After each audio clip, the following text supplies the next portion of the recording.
وننزل من القرآن ما هو شفاء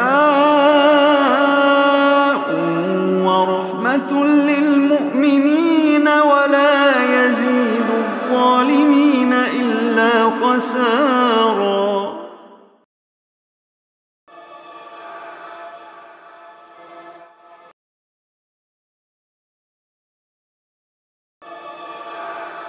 کل الذین کفروا، اے نبی صلی اللہ علیہ وسلم کہیے ان لوگوں سے جنہوں نے کفر کیا، ان ینتہوا، اگر وہ باز آ جائیں، یغفر لہم ما قد سلف، جو کچھ ان سے پہلے ہو چکا اللہ انہیں معاف فرما دیں گے، وَإِن يَعُودُوا، اور اگر انہوں نے وہی کچھ کیا، فَقَدْ مَضَتْ سُنَّةُ الْأَوَّلِينَ، تو یہ پہلے لوگوں کے ساتھ بھی یہ سارا دستور گزر چکا ہے، وَقَاتِلُوهُمْ حَتَّى لَا تَكُونَ فِتْنَةٌ، لڑتے رہو ان کے ساتھ یہاں تک کہ فتنہ ختم ہو جائے، وَيَكُونَ الدِّينُ كُلُّهُ لِلَّهِ، اور دین پورے کا پورا اللہ کے لیے ہو جائے، تب تک ان سے جنگ کرنا تم بند نہیں کرو گے۔ یہ صرف ایک غزوہ کی بات نہیں ہے، ایک فتح کی بات نہیں ہے، اب یہ قتال جاری رہے گا جب تک اللہ کا دین غالب نہیں ہو جاتا جزیرہ نما عرب میں۔ فَإِنِ انْتَهَوْا، پھر اگر وہ باز آ جائیں، فَإِنَّ اللَّهَ بِمَا يَعْمَلُونَ بَصِيرٌ، تو بے شک جو کچھ وہ کر رہے ہیں اللہ اس کو دیکھنے والے ہیں۔ وَإِن تَوَلَّوْا، اور اگر وہ رخ پھیر لیں، فَاعْلَمُوا أَنَّ اللَّهَ مَوْلَاكُمْ، تو جان لو بے شک اللہ تمہارے ساتھ ہے، اللہ ہی تمہارا مولا ہے، اللہ ہی تمہارا حمایتی ہے۔ نعم المولا، کیا بہترین حمایتی ہے، وَنِعْمَ النَّصِيرُ، اور کیا بہترین مددگار ہے۔ تم اللہ کے دین کو غالب کرنے کے لیے جہاد کرتے رہو گے، تمہیں اللہ کا ساتھ میسر رہے گا، اور اللہ ایسے تمہیں فتوحات سے ہمکنار کرتے رہیں گے انشاءاللہ۔ 10ویں پارے کا آغاز ہے، وَاعْلَمُوا أَنَّمَا غَنِمْتُم مِّن شَيْءٍ، تو جان لو تم جو کچھ بھی مال غنیمت میں سے حاصل کرو، فَأَنَّ لِلَّهِ خُمُسَهُ، تو اللہ کے لیے اس کا 5واں حصہ ہے، وَلِلرَّسُولِ، اور اللہ کے رسول کے لیے بھی صلی اللہ علیہ وسلم۔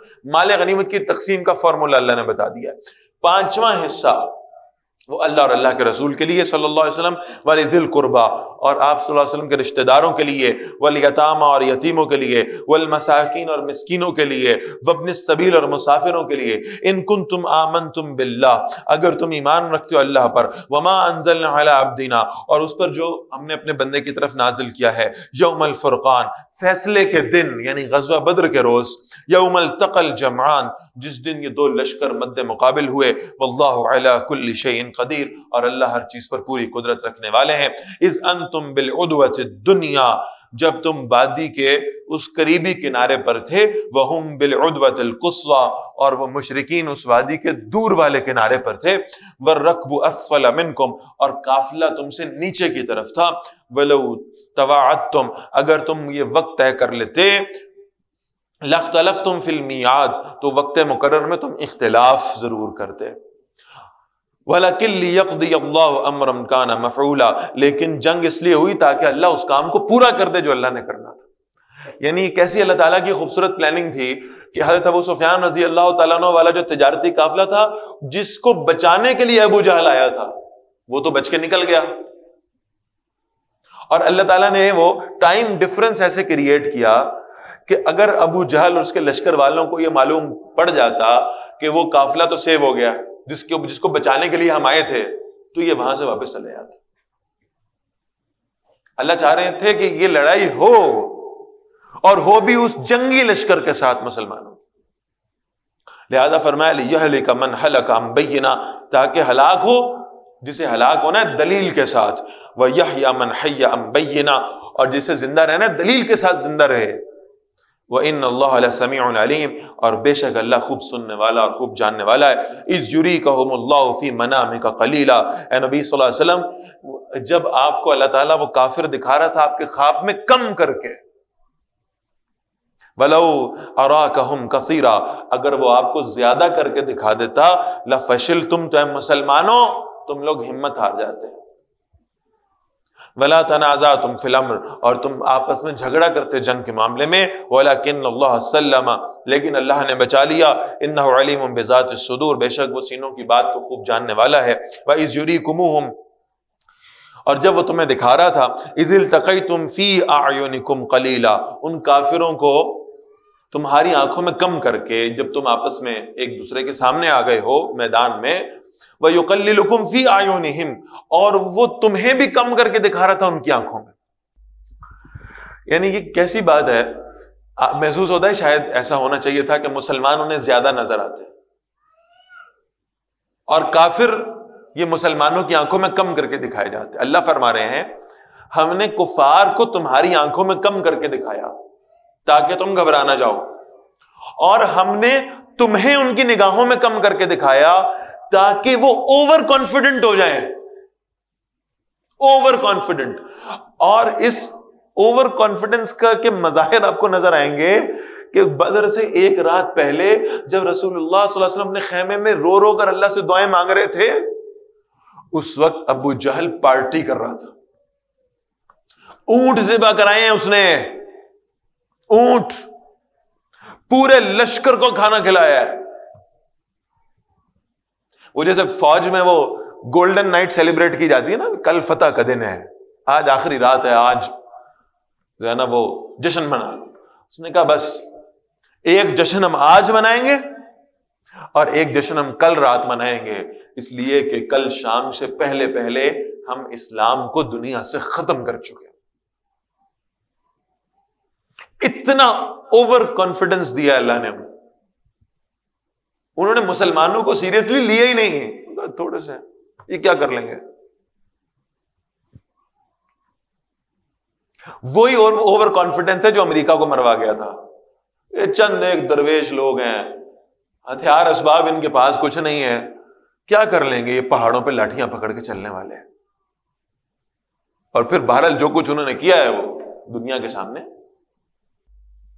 تو فرمایا لِيَقْضِيَ اللَّهُ أَمْرًا كَانَ مَفْعُولًا، تاکہ اللہ اس کام کو پورا کر دے جو ہو کر رہنا تھا. وَإِلَى اللَّهِ تُرْجَعُ الْأُمُورُ، اور تمام معاملات اللہ ہی کی طرف لوٹائے جاتے ہیں. یا ایھا الذین آمنوا، اے ایمان والو، اذا لقیتم، جب تم ملاقات کرو، جب تم مقابل ہو جاؤ، فئۃ، کسی لشکر کے، فاثبتوا، ثابت قدم رہا کرو.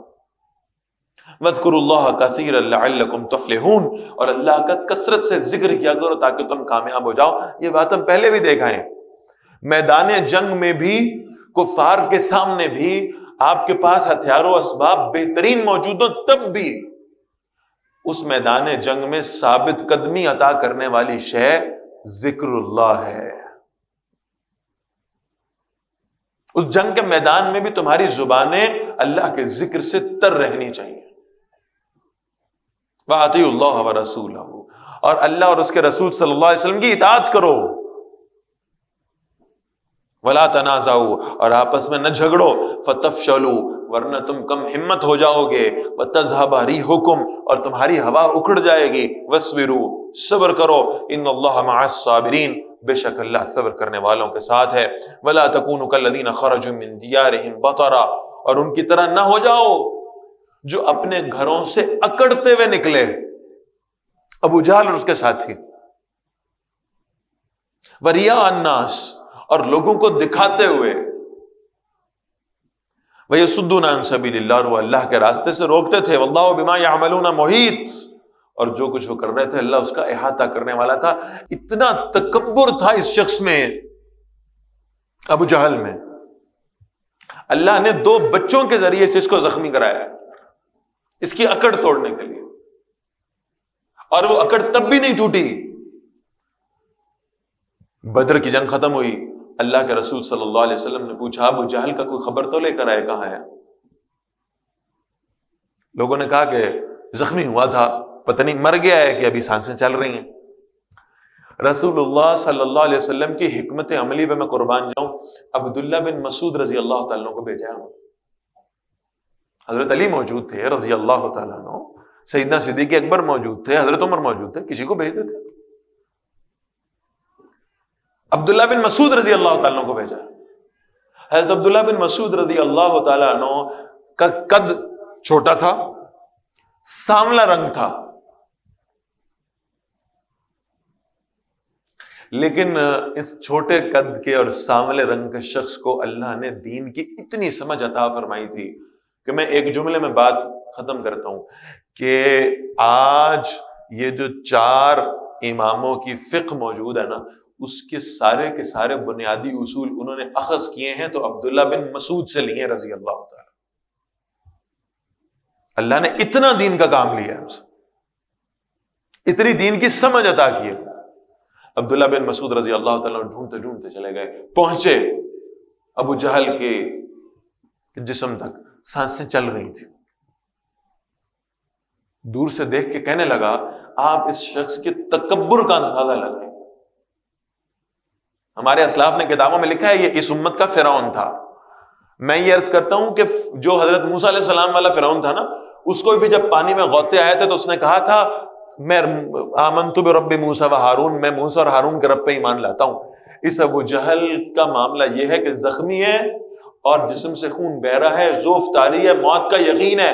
دور سے عبداللہ بن مسعود رضی اللہ تعالیٰ کو دیکھ کے کہنے لگا محمد صلی اللہ علیہ وسلم کو ایک چھوٹے قد کا اور سانفلے رنگ کا آدمی ملا تھا مجھ جیسے بڑے سردار کی گردن اتارنے کے لیے، کسی جنگجو کو بھیجا ہوتا۔ چلو اب تم آ ہی گئے ہو، تم ہی گردن اتارو گے تو ایک کام کرنا، ذرا نیچے سے کر کے گردن کاٹنا تاکہ پتہ لگے یہ کسی بڑے سردار کا سر ہے۔ آخری لمحے پر بھی ہدایت نہیں آئی، اتنا تکبر اس شخص کے اندر تھا۔ اسی اکڑ کے ساتھ یہ مکہ سے اپنے گھروں سے نکلے تھے، اسی اکڑ سے میدان بدر میں کھڑے ہوئے تھے، اور اللہ تعالیٰ نے ان کے اس تکبر کو، اس غرور کو خاک میں ملا کر رکھ دیا۔ وَإِذْ زَيَّنَ لَهُمُ الشَّيْطَانُ أَعْمَالَهُمْ، جب شیطان نے ان کے اعمال ان کے لیے خوشنما کر دیا، انہیں بڑی تسلی دی، بس جیت گئے تم، مسلمانوں پر غلبہ پا جاؤ گے، آج ان کو شکست دے دو گے، اسلام کا نام ختم کر دو گے۔ وَقَالَ لَا غَالِبَ لَكُمُ الْيَوْمَ مِنَ النَّاسِ، اس نے کہا دیکھو آج تم پر کوئی غالب آنے والا نہیں ہے پوری انسانیت میں سے، کون تمہیں ہرا سکتا ہے؟ اتنا عظیم الشان لشکر اور اتنے زبردست اسباب، تمہیں شکست نہیں ہو سکتی۔ وَإِنِّي جَارٌ لَكُمْ، اور میں تمہارا حمایتی ہوں۔ شیطان ان کو بتا رہا ہے میں تمہارے ساتھ ہوں۔ فَلَمَّا تَرَاءَتِ الْفِئَتَانِ، پھر جب ایک دوسرے کو دونوں جماعتوں نے دیکھ لیا، جب وہ شیطان نے لا کر انہیں میدان میں ان کے سامنے ڈال دیا، نَقَصَ عَلَىٰ عَقِبَيْهِ، وہ الٹے پاؤں وہاں سے بھاگ گیا۔ وقال، اور کہنے لگا انی بریء منکم، بے شک میں تم سے بری و ذمہ ہوں۔ اور یہ کیوں بھاگا؟ بس صرف حدیث جوڑ لیں، 313 کھڑے تھے، ان 313 میں سے صرف ایک آدمی وہ تھا جسے دیکھ کے شیطان بھاگ جایا کرتا تھا۔ وہ تو اکیلا ہوتا تب بھی شیطان بھاگ جاتا۔ اللہ کے رسول نے فرمایا نا صلی اللہ علیہ وسلم، عمر جس راستے سے گزرتے ہیں شیطان اس راستے کو چھوڑ دیتا ہے، رضی اللہ تعالیٰ۔ اکیلے حضرت عمر بھی ہوتے تو اسے بھاگنا پڑنا تھا، یہاں تو 313 ایمان والے کھڑے ہیں اور وہ فرشتوں کو نازل ہوتے دیکھ رہا ہے، کیسے نہ بھاگتا؟ کہنے لگا وقال انی بریء منکم، بے شک میں تم سے بری و ذمہ ہوں، انی ارا ما لا ترون، بے شک میں وہ دیکھ رہا ہوں جو تم نہیں دیکھ رہے، انی اخاف اللہ، بے شک میں اللہ سے ڈرتا ہوں، واللہ شدید العقاب، اور اللہ سخت سزا دینے والا ہے۔ اذ یقول المنافقون، جب منافقین کہہ رہے تھے، والذین فی قلوبہم مرض، اور وہ لوگ جن کے دلوں میں شک کی بیماری تھی، غر ہؤلاء دینہم، انہیں ان کے دین نے مغرور کر دیا ہے۔ مسلمانوں کے بارے میں کمنٹس کیا پاس کر رہے ہیں؟ انہیں ان کے دین نے مغرور کر دیا ہے۔ یہ کھجور کی چھال پکڑ کے یہ بے سر و سامانی کی حالت میں جا رہے ہیں، بھائی کوئی عقل سے کام لیتے ہیں، اسباب مہیا کرتے، ہتھیار تیار کرتے، اتنے بڑے لشکر سے پنگا لینے چلے گئے۔ لگتا ہے کہ ان کو ان کے دین نے مغرور کر دیا ہے۔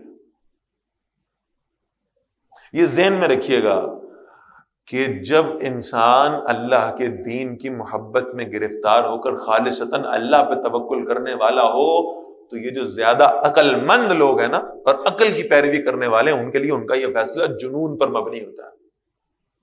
اسی لیے اقبال نے کہا تھا حضرت ابراہیم علیہ السلام کے بارے میں، بے خطر کود پڑا آتش نمرود میں عشق،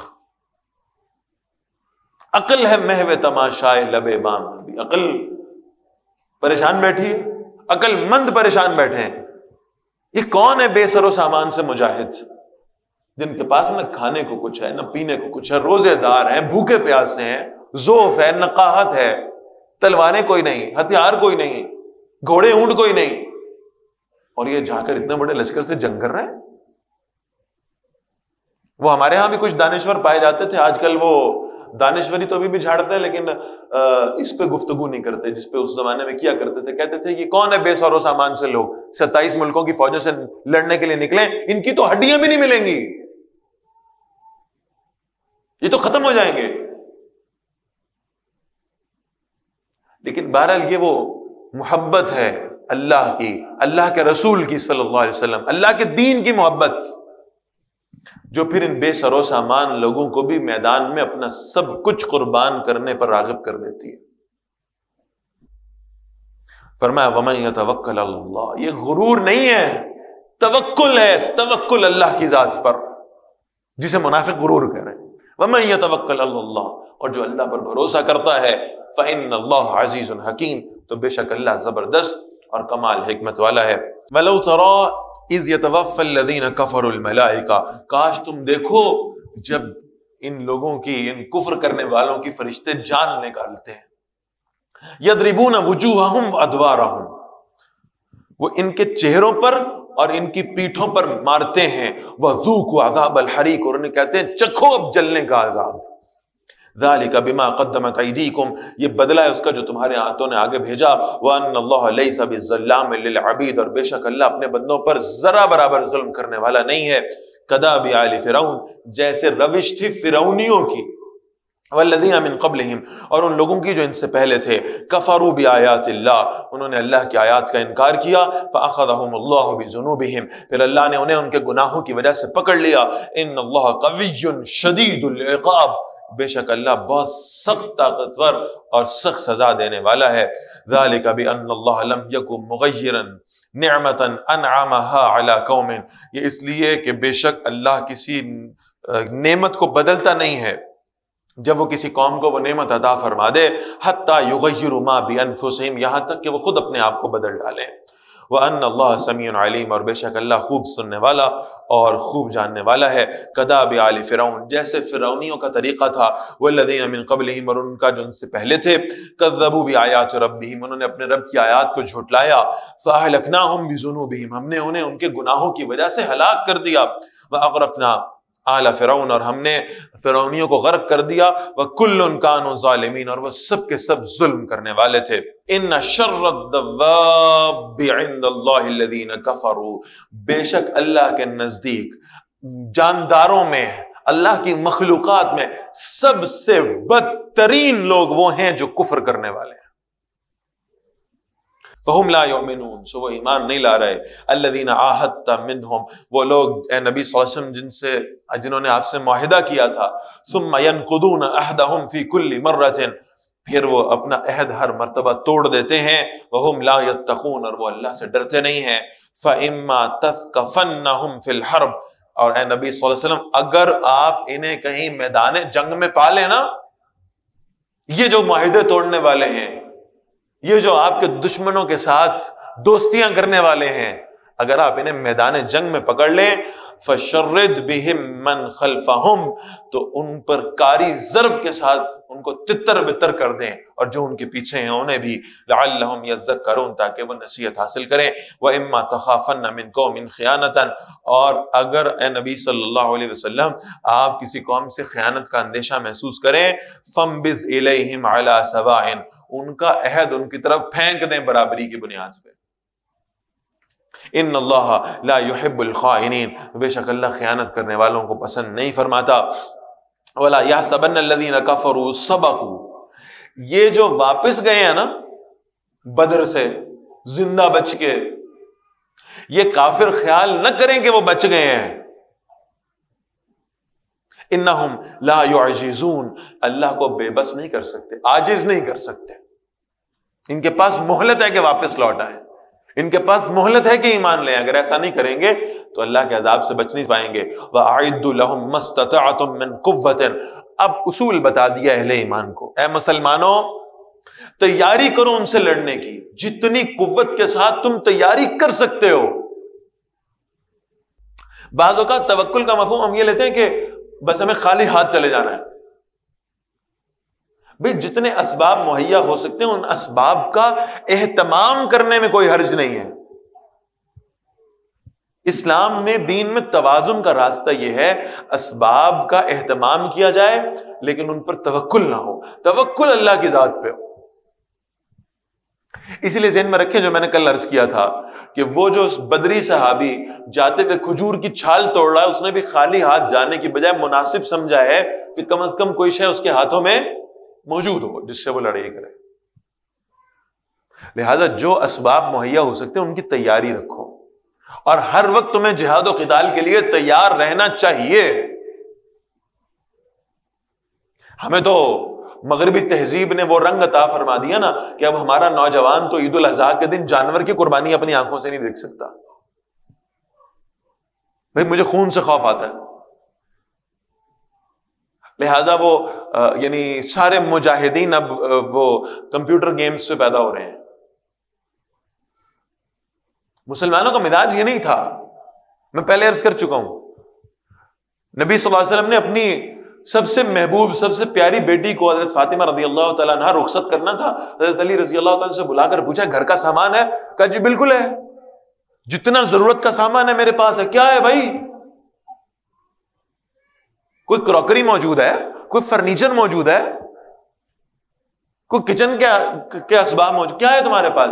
یا رسول اللہ صلی اللہ علیہ وسلم دنیا میں استعمال کی جتنی چیزیں ضروری ہیں وہ میں نے رکھی ہیں. ایک تلوار میرے پاس ہے، ایک زرہ میرے پاس ہے، ایک گھوڑا میرے پاس ہے، تینوں تیار کر کے رکھتا ہوں. پتہ نہیں کس وقت اللہ کے رسول صلی اللہ علیہ وسلم کا حکم آ جائے جہاد کا. وہاں ان کی ترجیحات کچھ اور ہوا کرتی تھی، ہماری ترجیحات شاید اب بدل گئی. تو فرمایا مسلمانوں تیاری کر کے رکھو. وَمِن رِبَاطِ الْخَيْلِ، اور پلے ہوئے گھوڑوں کو تیار کرو. یہ گھوڑے پالا کرو عبادت کرنے کے لیے نہیں، جہاد کرنے کے لیے، کہ ان پر بیٹھ کر اللہ کے راستے میں نکلو گے. ترہبون بہ عدو اللہ وعدوکم، تم اس سے اللہ کے دشمن کو بھی ڈراتے ہو، اپنے دشمن کو بھی ڈراتے ہو. وآخرین من دونہم، اور کچھ دوسروں کو بھی ان کے خلاف علاوہ خوف میں مبتلا کر دیتے ہو. کچھ صحابہ آ گئے اللہ حضرت عمر رضی اللہ تعالیٰ عنہ کے پاس، کہا امیر المومنین وہ اللہ کے رسول صلی اللہ علیہ وسلم کی نیچرلی بہت ہلکی ہلکی سی مونچھیں تھیں. سیدنا ابوبکر رضی اللہ تعالیٰ اپنی مونچھوں کو بالکل صاف کر دیا کرتے تھے. انہوں نے حضرت عمر رضی اللہ تعالیٰ سے پوچھا آپ کا کیا معاملہ ہے؟ آپ نے بڑی بڑی مونچھیں رکھی ہیں اور آپ اپنی مونچھوں کو وٹ دیتے ہیں. کہ اللہ کی قسم صرف اس نیت سے کہ میں نے رسول اللہ سے سنا ہے صلی اللہ علیہ وسلم جو ایسا قدم اختیار کرے جس سے کفار پر رعب طاری ہو تو اس میں کوئی حرج نہیں ہے. میں نے یہ بڑی مونچھیں اس لیے رکھی ہیں تاکہ میں اللہ کے دشمنوں پر اپنا رعب طاری کر سکوں. ڈراؤ انہیں، ان سے ڈرنے کی بجائے رعب طاری کرو ان پر اپنا. لا تعلمونہم، تم انہیں نہیں جانتے، اللہ یعلمہم، اللہ انہیں جانتے ہیں. ان کے پلے کچھ نہیں ہے، بزدل لوگ ہیں، ڈرتے ہیں. یہ جن کے دل میں کفر اور نفاق ہوا کرتا ہے ان کے دلوں میں اللہ جرأت اور بہادری نہیں رکھا کرتے. وما تنفقوا من شيء في سبيل اللہ، اور تم جو کوئی شے اللہ کے راستے میں خرچ کرو گے یوفى الیکم، وہ پوری پوری تمہاری طرف لوٹا دی جائے گی. وانتم لا تظلمون، اور تم پر ظلم نہیں کیا جائے گا.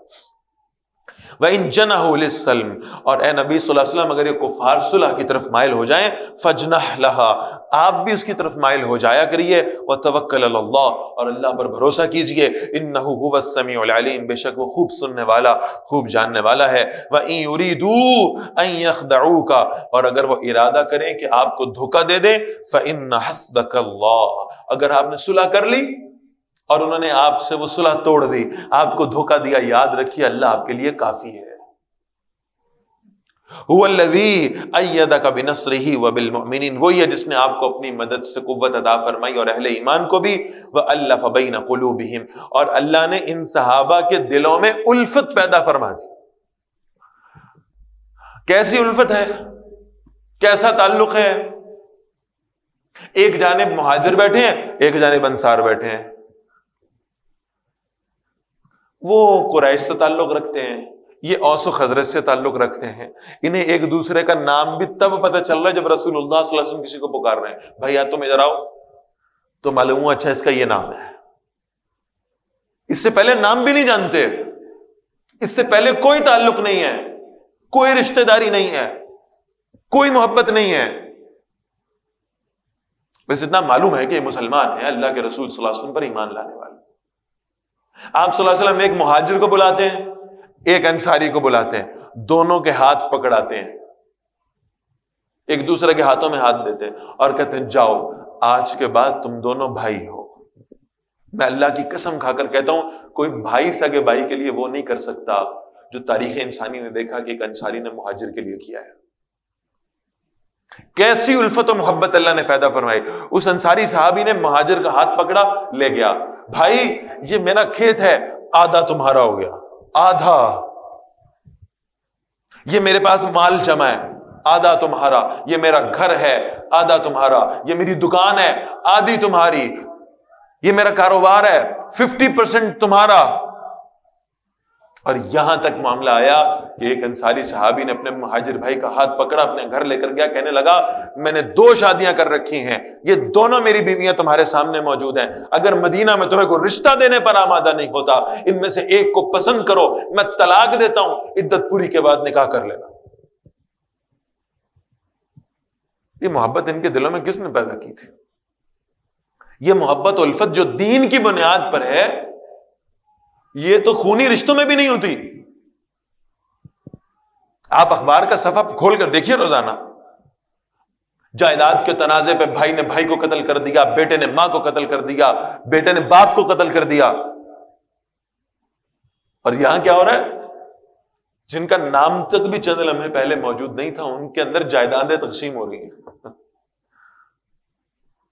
اور لگتا ہے کہ پیش نظر صرف ایک بات تھی۔ حضور فرماتے ہیں صلی اللہ علیہ وسلم، من احب للہ، جس نے کسی سے محبت کی اللہ کی خاطر، وابغض للہ، اور پھر کسی سے بغض رکھا اللہ کی خاطر، محبت بھی ہے تو اللہ کے لیے، نفرت بھی ہے تو اللہ کے لیے، وآطا للہ، اور کسی کو کچھ عطا کیا تو خالص اللہ کی خاطر، ومنع للہ، اور کسی سے ہاتھ روک لیا تو اللہ کی خاطر، فقد استکمل الایمان، اس نے اپنا ایمان مکمل کر لیا۔ تو صحابہ سے مکمل ایمان اور کس کے ہوں گے؟ لہذا فرمایا اللہ نے ان کے درمیان میں الفت پیدا کر دی ہے۔ لو انفقت ما فی الارض جمیعا، بہت خوبصورت الفاظ۔ اے اللہ کے رسول صلی اللہ علیہ وسلم، دنیا میں لگتا ہے مال کی بنیاد پر محبتیں پیدا ہوں گی، کسی کو آپ اپنے ساتھ جوڑتے ہیں، اس پہ مال خرچ کریں، آپ کے ساتھ قریب ہو جائے گا وہ۔ اللہ کے رسول صلی اللہ علیہ وسلم، اگر آپ ساری دنیا کی دولت بھی خرچ کر لیتے، ما الفت بین قلوبہم، آپ ان کے دلوں میں وہ الفت پیدا نہیں کر سکتے تھے جو اللہ نے پیدا کر دی دین کی وجہ سے۔ ساری دنیا کا مال بھی خرچ کر دیتے، یہ الفت نہیں پیدا ہو سکتی۔ ولیکن اللہ الف بینہم، لیکن اللہ نے ان کے درمیان الفت پیدا کر دی۔ انہ عزیز حکیم، بے شک وہ زبردست اور کمال حکمت والا ہے۔ یا ایہا النبی حسبک اللہ، اے نبی صلی اللہ علیہ وسلم، اللہ آپ کے لیے کافی ہے۔ ومن اتبعک من المؤمنین، اور وہ جو ایمان والوں میں سے آپ کی پیروی کرنے والے ہیں، اللہ نے ان کو آپ کے لیے بھیجا ہے۔